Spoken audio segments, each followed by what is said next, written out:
పిల్లల్ని దర్శించి ఆశీర్వదించాలని కోరుతున్నాడు. సోదరుడు యోబు సోదరి కవితను ప్రేమించి ఇప్పటికే 3 కుమారులను ఇచ్చినారు. సుమియోలు, గిద్యోను, నోహు. ఈ 4వ కుమారునికి జోయాల్, యావేల్ అని పేరు పెడుతున్నాం. జోయల్ అంటే గొప్ప ప్రవక్త, మంచి ఈ దైవ సందేశాన్ని దేవుని ప్రజలైన ఇశ్రాయేల్కి అనుగ్రహించినాడు. జోయల్ అంటే యెహోవా ఇస్ గాడ్, యెహోవాయే దేవుడు. ప్రార్థన చేస్తాం.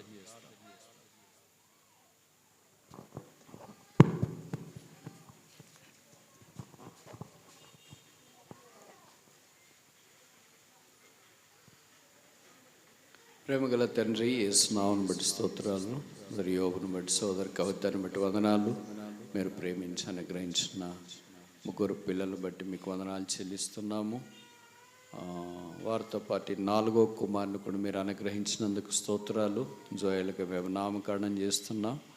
ఇద్దరు మొదలుకొని జోయలకు ప్రవక్తగా యెహోవాయే దేవుడు అని దేవుని ఎరిగిన ప్రజల మధ్యలో, దేవుని ఎరిగిన ప్రజల మధ్యలో ప్రకటించినట్లుగా మీరు ఆశీర్వదించండి. మీ దాసురాలు కరుణించండి. ఈ బిడ్డని నీ కొరకు పెంచున్నట్లుగా సహాయం చేయండి. దేవుని దయందును, మనుషుల దయందును వర్ధిల్లినట్లుగా చేయండి. ప్రతి కీడు, ప్రతి అపాయం నుండి తప్పించండి.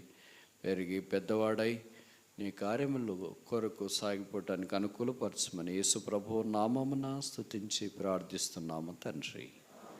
ఆమేన్.